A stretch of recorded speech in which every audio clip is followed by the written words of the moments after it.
Advocate और आप देख रहे हैं बहुजन पैगाम। आज हमारे बीच में विद्वान अधिवक्ता श्री रामाधार ठाकुर साहब हैं, जो कि बिहार को बिलोंग करते हैं, बिहार स्टेट से हैं, दिल्ली में प्रैक्टिस करते हैं और काफ़ी अनुभवी व्यक्ति हैं और बहुत समय से वो पूरे देश में बुद्धिज्म का प्रचार करने में लगे रहते हैं। मैं उनसे ये जानना की कोशिश करूँगा कि जो देश में बहुजन समाज है, जिसकी आबादी लगभग 85% इस देश में है, फिर भी वो आज तक ना तो धार्मिक तरीके से, ना सामाजिक तरीके से, ना एजुकेशन तरीके से, ना राजनीतिक तरीके से, किसी भी तरीके से वो एक नहीं हो पाया। इसके क्या कारण रहे हैं? आप बहुजन पैगाम को देश में फैलाना चाहते हैं, लाइक करें, सब्सक्राइब करें, शेयर करें और हर बहुजन तक पहुंचाने की कोशिश करें। Mister Ramadhar advocate. आज तक इस देश में जो एकता न होने का मुख्य कारण है जातिवाद। जातिवाद होने के कारण एक जाति दूसरी जाति से घृणा और नफरत करती है, तो एकता संभव नहीं है। जब तक यहाँ के बहुजन समाज के लोग बौद्धिज्म को नहीं अपनाएंगे, भगवान बुद्ध के धम्म को नहीं अपनाएंगे, तब तक एकता नहीं आ सकती है। जब तक वे बौद्ध धर्म के धम्म को अपनाएंगे और बौद्ध धर्म की शिक्षाओं को पालन करेंगे, तो उनमें एकता आएगी, प्रेम आएगा और जब एक हो जाएंगे तो ये राजनीतिक सत्ता भी हासिल होगी, धार्मिक सत्ता भी हासिल होगी और सामाजिक सत्ता भी उनके कब्जे में आ जाएगी। तो इस तरह से बहुजन समाज के लोगों को जातिवादी व्यवस्था को छोड़ करके जो व्यवस्थाएं, जो जटिल व्यवस्थाएं हैं, इनको छोड़ करके सरल व्यवस्था भगवान बुद्ध की शिक्षाओं को पालन करके हम एक हो सकते हैं। वकील साहब, आपने बिल्कुल सही फरमाया कि बुद्ध के धम्म पर चल करके पूरे बहुजन समाज को एकजुट किया जा सकता है, लेकिन ये व्यवस्था परिवर्तन की लड़ाई किस तरह से लड़ी जाए जिसकी वजह से बहुजन समाज एकजुट हो सके? तो सबसे ये काफी समय से चला आ रहा है सामाजिक social change, total social change, तो अभी तक हो नहीं पाया। क्या कारण रहे हैं? ये सामाजिक व्यवस्था जो मनवादी व्यवस्था है, पाखंडवादी व्यवस्था है, ये कैसे चेंज हो और बुद्धवादी व्यवस्था जो मानव कल्याण की व्यवस्था है और लोगों के भलाई की व्यवस्था है, मानवता की एक व्यवस्था है, वो कैसे फैले, इस संबंध में थोड़ा बताएं।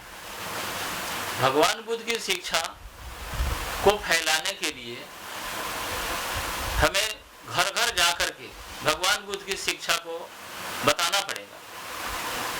जब तक हम डोर टू डोर नहीं जाकर के बताएंगे, तब तक हमें कभी भी सफलता नहीं मिल सकती है। और बताने वाले को पहले अच्छी बुद्धिज्म की जानकारी होनी चाहिए, जो हम भगवान बुद्ध की शिक्षा को बता सके, स्पष्ट कर सके, तभी हमारी बात को कोई मानेगा।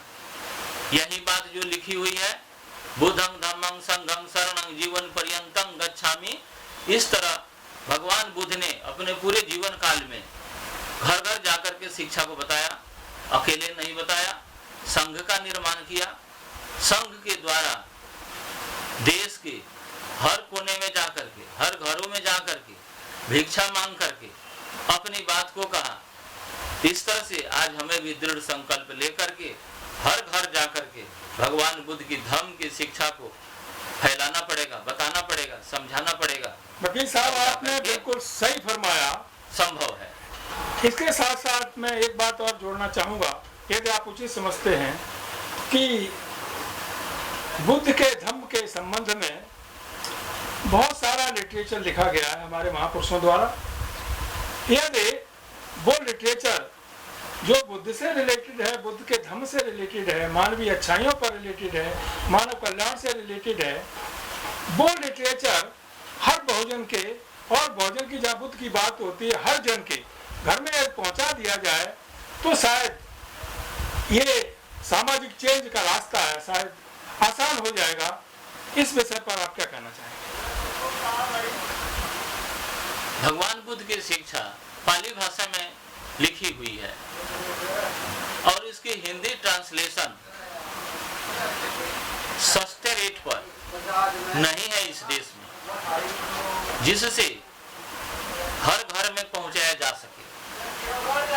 जब मैं गया में जाता हूँ, राजगीर में जाता हूँ, तो देखता हूँ कि वहाँ के अगल बगल के जो लोग, गांव के लोग हैं, वे लोग भगवान बुद्ध की शिक्षा को ये विदेशी शिक्षा मानते हैं, विदेशी धर्म मानते हैं, जबकि भगवान बुद्ध भारतवर्ष के लुम्बिनी जगह से थे और उन्होंने इस शिक्षा को गाया में ज्ञान प्राप्त हुआ और गाया के लोगों के नजदीक उन्होंने अपनी बात प्रथम रखी और बाद में घर घर चल करके पहुंचाया। लेकिन वह शिक्षा पाली भाषा में है, तो पाली भाषा का ट्रांसलेटेड बुक्स जो है हमारे सस्ती दर पर होनी चाहिए, जिससे मुफ्त में बांटा जा सके। जब तक हम मुफ्त नहीं बांटेंगे तब तक लोगों तक नहीं पहुंच सकती है।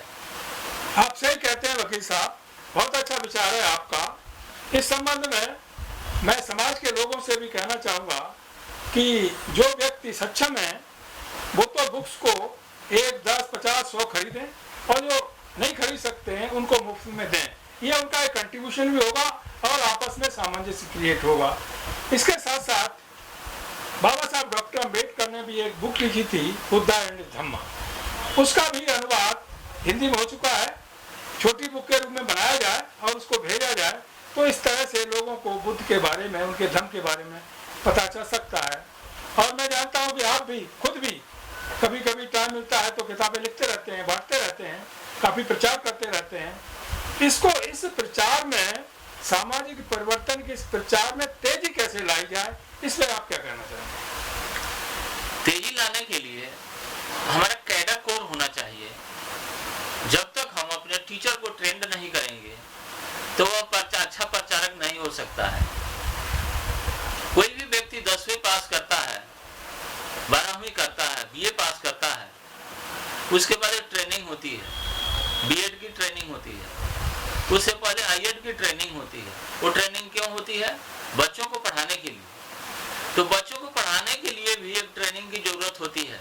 तो क्या विद्वान को पढ़ाने के लिए, एक अशिक्षित से अशिक्षित व्यक्ति को पढ़ाने के लिए, जिसकी भाषा और हमारी भाषा से मिलती नहीं है, उसको पढ़ाने के लिए हमें तो ट्रेनिंग की जरूरत है। बगैर ट्रेनिंग का हम पढ़ा नहीं सकते। तो हमारा इसलिए एक कैडर कोर होना चाहिए, जो हमें एक ट्रेनिंग देने की व्यवस्था होनी चाहिए, जो हम ट्रेंड लोगों को टीचर बना करके ट्रेंड टीचर को भेज सके। वेरी गुड वकील साहब, आपने बहुत अच्छा सजेशन दिया। बस लास्ट क्वेश्चन आपसे पूछना चाहूँगा। आप बिहार की सरजमी से हैं और बुद्ध गया भी आप गए हैं, जैसा कि आपने बतलाया है।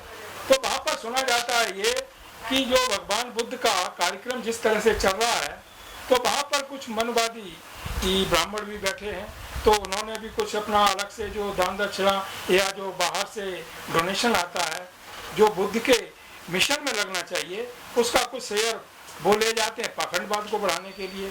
और जो यहाँ पर मनवादी व्यवस्था के तहत लोग काम करते हैं, विदेशों में जाकर के वो वहाँ बुद्ध बन जाते हैं और वहाँ से बुद्ध के नाम पर करोड़ों रुपया लेकर के आते हैं और यहाँ पाखंडवाद फैलाते हैं।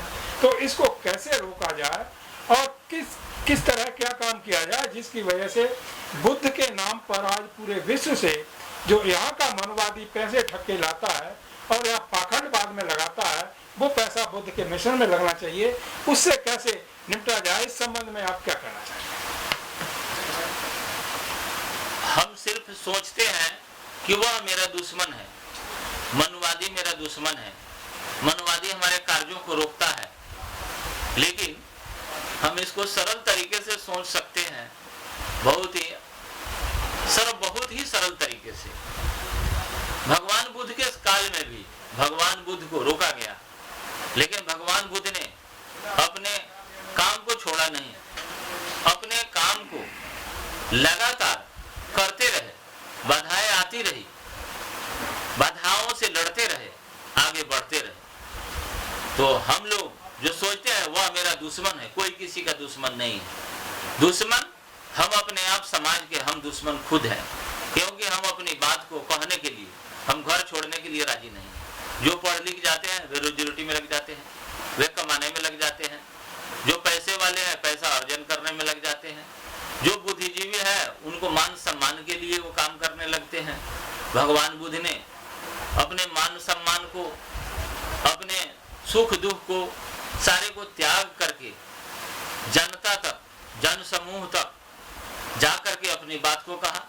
यदि हम अपनी बात को इस अपने घर में नहीं कह पा रहे हैं तो किसी को दोष देना हमारे लिए सार्थक बात नहीं है। ठीक है वकील साहब, आपने एक इंडिकेशन दिया, जो बाबा साहब ने भी कहा था कि हमें समाज के बुद्धिजीवियों ने, पढ़े लिखे लोगों ने धोखा दिया। वही बात आज साबित हो रही है, चाहे वकील हो, जज हो, कलेक्टर हो, चाहे कोई अधिकारी हो, कितना बड़ा अधिकारी हो, ये बात आज भी वैसी लग रही है जैसी पहले थी। क्योंकि जो जिस पद पर पहुंच गया, जिसने धन इकट्ठा कर लिया या स्वर्ग पा ली, वो अपने तक सीमित रह जाता है। वो समाज के बारे में कुछ नहीं सोचता और न समाज के साथ लगता है, न जुड़ता है, न उसे प्रोत्साहन देता है। यही कारण है, देखिए ये देश जो हमारा इतिहास गवाह है, शांति प्रिय देश रहा है। इसीलिए विश्व का सिरमौर कहा जाता था। विश्व का सिरमौर बुद्ध की वजह से कहा जाता था। आज इस देश का प्रधानमंत्री मिस्टर नरेंद्र मोदी जब भारत से बाहर जाते हैं तो कहते हैं बुद्ध की धरती से आए हैं, और जब भारत में आ जाते हैं तो बुद्ध को वहीं छोड़ आते हैं। यहाँ पर आकर के वो उसी व्यवस्था में रंग जाते हैं जो व्यवस्था एक अमानवीय व्यवस्था चल रही है। उससे कैसे निजात पाई जाए? आपने कहा दुश्मन कोई भी नहीं है, हम भी मानते हैं दुश्मन कोई भी नहीं, मानव सब एक समान है। थॉट्स हैं, विचारधाराएं हैं जो कि मानवता को छिन्न भिन्न कर रही हैं। उन विचारधाराओं से लड़ने के लिए और बुद्ध की विचारधारा को, बुद्ध के धम्म को स्टेब्लिश करने के लिए हमको सबसे बेहतर तरीका क्या अपनाना चाहिए, जरा इस पर प्रकाश डालें। भगवान बुद्ध ने अपने संघ में बौद्ध भिक्षुओं को और गृहस्थों को यह समझाया कि तुम्हारा दुश्मन कोई नहीं है। Ignorance is your enemy. अज्ञानता ही हमारा दुश्मन है। तो हमें अपने काम करने नहीं आता है तो हमारी अज्ञानता ही दुश्मन है। हमें राजनीति नहीं करने आती है तो हमारी अज्ञानता दुश्मन है। अगर हमें धन कमाने नहीं आता है, खेती करने नहीं आती है तो हमारी अज्ञानता इसका कारण है। तो भगवान बुद्ध ने कहा हमें यदि प्रचार करने नहीं आता है, समाज को एकत्रित करने नहीं आता है, यह अज्ञानता के कारण है। इस अज्ञानता को हमें दूर करना पड़ेगा। अब अज्ञानता, हर क्षेत्र का अज्ञानता अलग अलग है। कोई बीमार पड़ता है तो कोई अपना सोल्यूशन निकाल लेता है, और कोई बीमार पड़ता है तो वो बीमारी से मर जाता है। तो यह अपने ज्ञान को सर्च आउट करता है जब आदमी, तो वह अपनी समस्या का समाधान करता है। यदि वह दुख में पड़ा कहे कि दुख ने मेरे सर पे चढ़ गया, दुख मुझे हो गया, तो इस तरह का रट लगाने से दुख जाता नहीं है। दुख को दुख करने का उपाय, दुख है, दुख का कारण है, और दुखों का भी कारण है।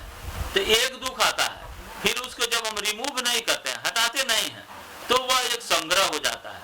तब दुख समुदय माने सम उदय, हमेशा उदय होता रहता है। समुदय, दुख का कारण और दुख का निवारण, यही हमारा संकल्प होना चाहिए। चाहे समस्या कोई भी हो, समस्या का कारण है और समस्या का निवारण भी है। ठीक है। हम समस्या का निवारण नहीं करते हैं तो वह समस्या एक बंडल के रूप में आता है जो हमें सताता है। उस समय हमें फेस करने के लिए भगवान बुद्ध ने कहा कि हमें संघं शरणं गच्छामि, अर्थात हर आदमी मिलजुल करके अपने अपने बुद्धि को इकट्ठा करके उसको सोल्यूशन निकाल करके हमें समस्या का समाधान करना चाहिए, चाहे कोई समस्या। ठीक है वकील साहब, आपने बहुजन समाज को जोड़ने का एक वास्तविक रास्ता बतलाया कि जो बहुजन समाज के लोग हैं वो बुद्ध के धम्म का आचरण करें और धम्म की शरण में जाएं, तो उनमें एकता भी हो सकती है, एकजुटता भी हो सकती है।